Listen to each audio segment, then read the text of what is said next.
Bom, gente, no vídeo passado eu falei para vocês sobre o Teorema de Crookes e foi mais um vídeo focado na dedução matemática do teorema. Eu vou agora começar a falar um pouquinho do que realmente significa esse teorema e como que dentro dele tem a segunda lei da termodinâmica. Basicamente, o que eu fiz foi o seguinte: eu imaginei que eu tinha lá duas situações físicas, na verdade. Eu tenho meu ambiente, que está uma temperatura T, e eu tenho aqui algum sistema que ele está sendo descrito por algum conjunto de parâmetros lambda, coisas como volume, número de partículas, etc. Eu estou assumindo que tem algum agente externo que está mudando esses parâmetros, segundo alguma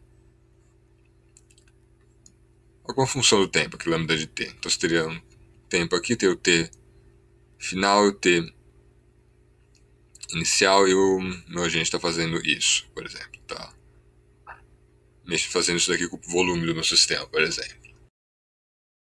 E eu considerei que o meu sistema começava num estado térmico e, por causa dessa mudança do lambda t, que estava sendo feito quase estático, tudo bonitinho para ele sempre permanecer no estado de equilíbrio, você exerceu algum trabalho no meu sistema W e você forneceu algum calor Q para ele.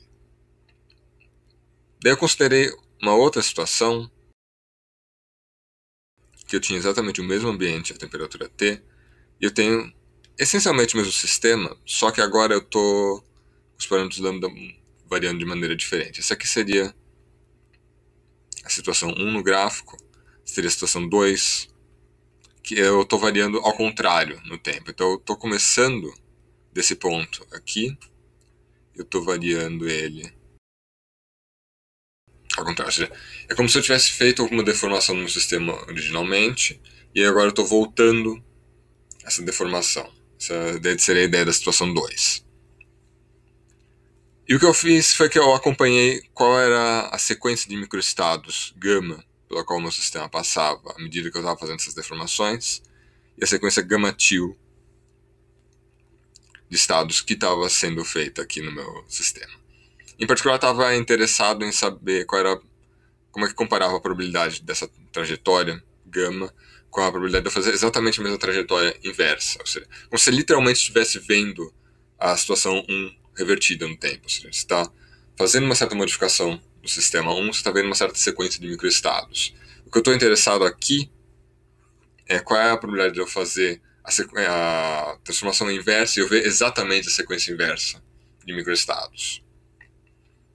E o que o teorema de Crookes me diz é que a probabilidade de eu observar uma determinada sequência de microestados na minha situação 1, né, que eu estou indo do passado para o futuro, digamos assim, dividido pela probabilidade de observar exatamente a sequência inversa fazendo a transformação inversa, vai ser igual a exponencial de beta vezes o trabalho realizado nessa sequência de microestados aqui, ou seja, o trabalho realizado na situação 1 menos a variação da energia livre na situação 1. Ou seja, vendo o que está acontecendo aqui, eu consigo falar como é que compara com a probabilidade do que está acontecendo aqui. Então, a ideia é que você está realmente pensando aqui nesse gama-til como sendo a versão revertida no tempo do gama. Agora, o que vai ser importante aqui é que eu posso reorganizar essa equação aqui do teorema de Crookes e falar sobre médias de trabalho, uma vez que eu faço isso. Eu posso reorganizar isso daqui passando essa probabilidade para cá e essa exponencial para cá. Se eu fizer isso, eu vou ter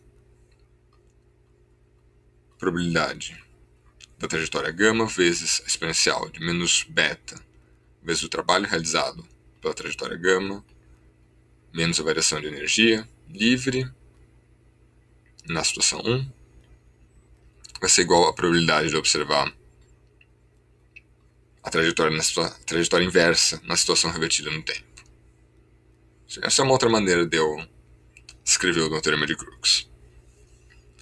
Agora aqui eu vou chamar a atenção para algumas coisas. Primeiro, esse ΔF ele é uma constante que depende só de qual é exatamente essa transformação que eu estou fazendo. Porque o f é uma função de estado. Então ele depende só de qual é a situação final e a situação inicial. Ou seja, qual era o lambda inicial e qual era o lambda final. Então é como se ele fosse uma constante mesmo. O que eu vou fazer aqui, eu vou somar sobre todas as trajetórias, nos dois lados. Então você vai ter aqui uma soma sobre todos os gamas, a probabilidade de gama, exponencial de menos beta, W gama, e agora como esse ΔF é uma constante, eu vou passar ele para fora dessa soma. Isso aqui vai me dar a somatória sobre todos os gamas da probabilidade de observar o gama ao contrário no tempo. Agora, o ponto aqui é que se você tem uma trajetória gama possível, né, se isso daqui é possível, a trajetória revertida também é possível. Então esse cara aqui, revertido no tempo, também é possível. Então essa segunda soma aqui sobre gama, ela é essencialmente uma soma sobre as trajetórias invertidas no tempo, então isso daqui vai ter que dar 1, que você vai estar somando todas as possibilidades. E agora isso daqui vai me dar um valor esperado. Reorganizando tudo isso daqui, eu chego à conclusão que o valor esperado de menos beta vezes o trabalho vai ser igual a exponencial de menos beta, ΔF, passando agora essa exponencial de beta, ΔF, para o outro lado da equação. Se você lembrar o que eu falei na aula passada, o trabalho, nessa situação, ele vai ser uma variável estocástica, ou seja, ele é um cara que você vai observar flutuações se você repetir o mesmo experimento várias vezes. Então faz sentido falar que eu tenho uma média dele, ou seja, eu tenho um valor esperado para ele. Ele é uma variável estocástica normal. Essa igualdade aqui é o que o pessoal chama de igualdade de Jarzynski. E isso daqui é uma consequência, na verdade, do termo de Crookes. Isso aqui é, na verdade, mais velho que o termo de Crookes, mas você pode deduzir a partir desse teorema. E o que acontece é que aqui dentro está a segunda lei da termodinâmica, pelo menos na forma que você observa a segunda lei da termodinâmica na representação da energia livre. Para tirar a segunda lei da termodinâmica, eu vou precisar falar aqui de um outro teoreminha, que na verdade é uma desigualdade, que é a desigualdade de Jensen. E essa daqui é uma desigualdade que é bem legal, que dá para você demonstrar essa desigualdade desenhando. Então, a ideia é a seguinte: suponha que f é uma função convexa. Então, o f, isso aqui significa que f duas linhas é maior ou igual a zero. Isso aqui é equivalente a dizer que f' crescente, etc. Então, uma função que é convexa, ela vai ter uma cara muito característica. Vai ser ou uma coisa assim, ou uma coisa assim, ou uma coisa assim. Ou ela é uma função estritamente crescente, ou ela é uma função estritamente decrescente, ou ela vai ser uma função que tem exatamente um mínimo. E ela sempre tem essa cara, assim, que entra um pouquinho também em comparação com as funções côncavas, que seria basicamente o inverso. Vocês têm um cara que está invertido, baulado, assim, então assim ou assim. Então, por exemplo, coisas como x ao quadrado vai ser uma função convexa, exponencial de x vai ser uma função convexa. Agora, coisas como, por exemplo, o logaritmo natural de x vai ser uma função côncava. Mas aí você pode, na hora que você mudar o sinal, você pode inverter isso aqui. Então, por exemplo, menos logaritmo natural de x vai ser uma função convexa. Esses casos todos seriam exemplos de funções convexas.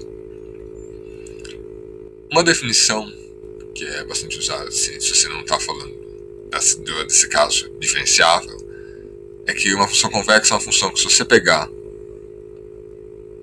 dois pontos do gráfico, o intervalo intervalo de reta que liga esses dois pontos está sempre acima do gráfico da função. Você vai ter sempre uma coisa assim. E o caso côncavo seria exatamente o caso oposto, né? Você pegar quaisquer dois elementos de reta, quaisquer dois pontos, e o intervalo entre eles, o intervalo está abaixo do gráfico da curva. Você pode pegar esse ponto aqui, a reta que liga eles vai ter um intervalozinho que passa por cima da curva, mesma coisa aqui, etc, etc. Agora, o que a desigualdade de Jensen está falando é o seguinte: se x é uma variável aleatória e o f é uma função convexa, então a média de f de x vai ser maior ou igual a f avaliado na média de x. E dá para entender isso graficamente. Que imagina a seguinte situação. Tem aqui uma função f convexa. E só para realmente ilustrar como é que vai ser a ideia geral da prova, imagina o caso que eu tenho só dois pontos no suporte. Então eu tenho esse ponto A e esse ponto B. Nota que à medida que eu for variando a probabilidade do A ser 0 até ela ser 1, eu vou estar variando a minha média daqui até aqui. Então f da média vai estar variando daqui até aqui. Deixa eu fazer um pouquinho grosso. Ele vai estar variando nessa parte da curva. Ao mesmo tempo, o f de A vai estar aqui e o f de B vai estar aqui.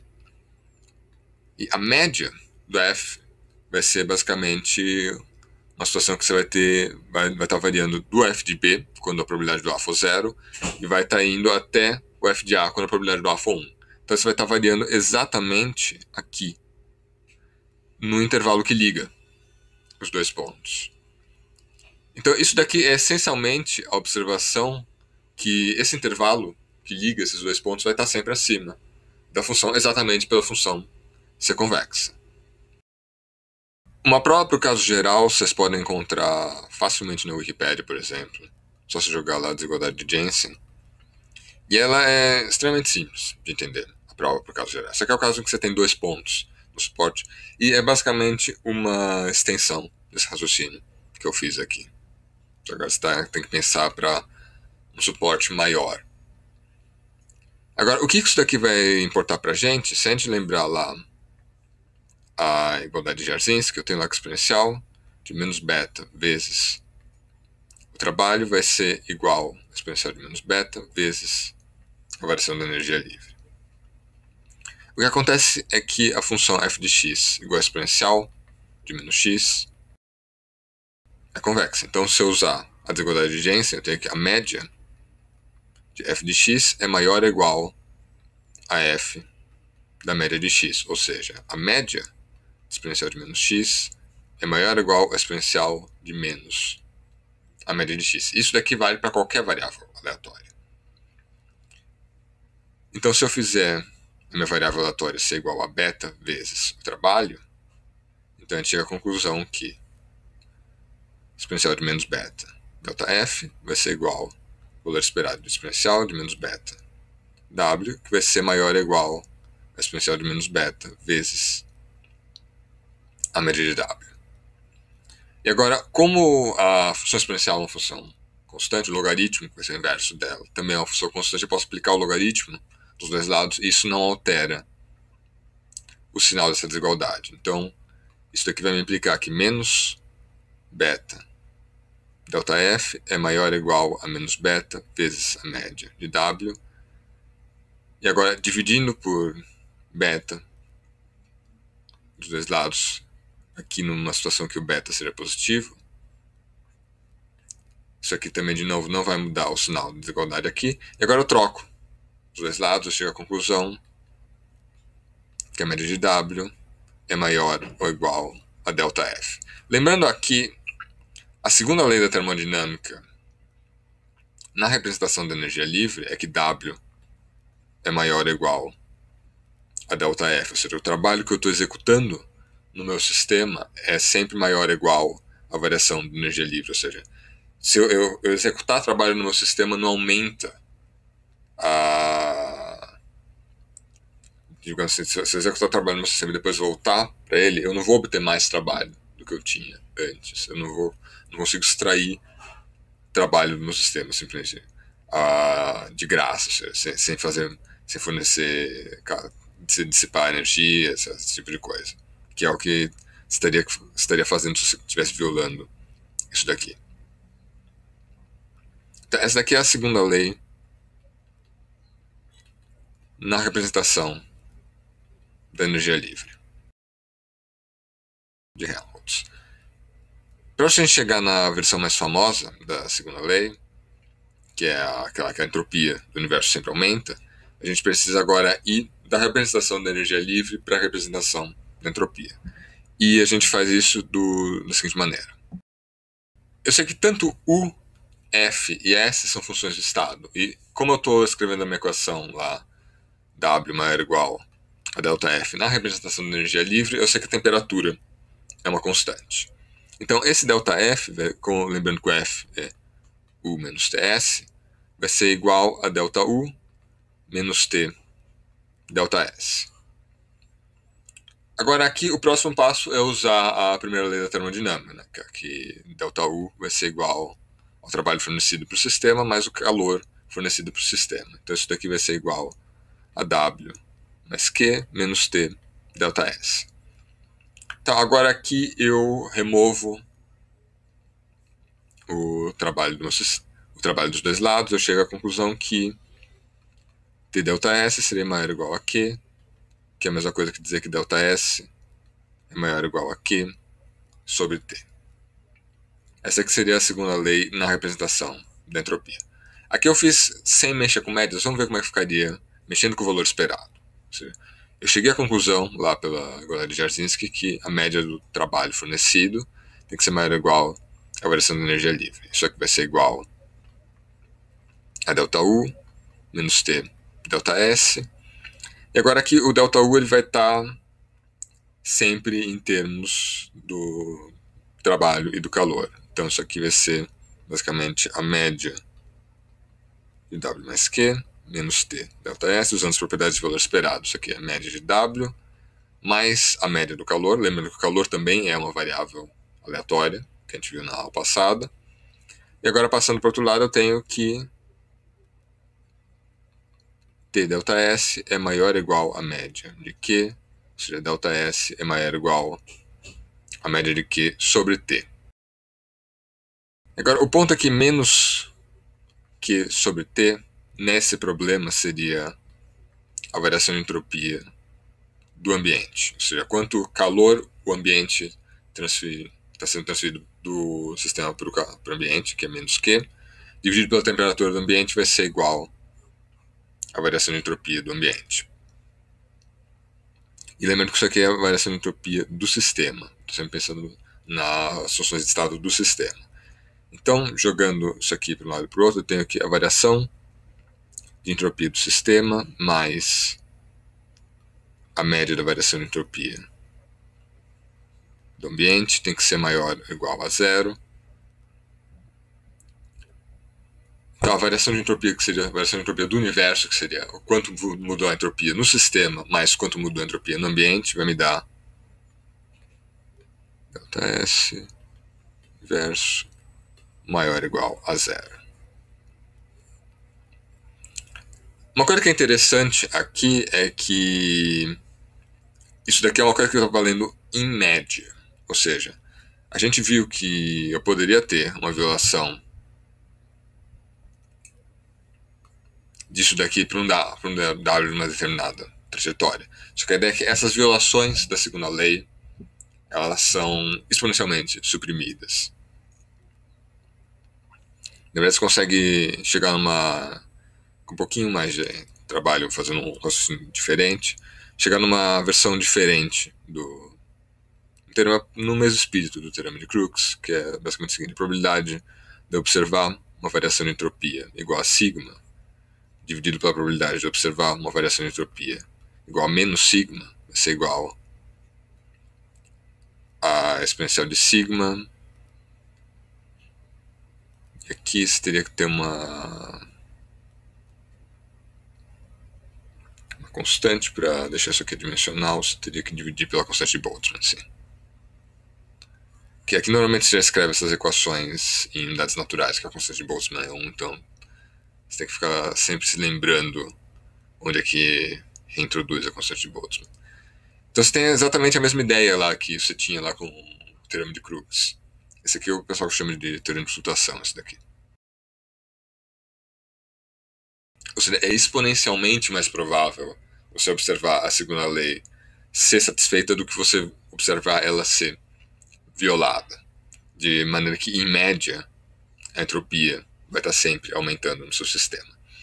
Essas violações exponencialmente suprimidas da segunda lei da termodinâmica foram observadas já experimentalmente. Você consegue fazer um experimento lá.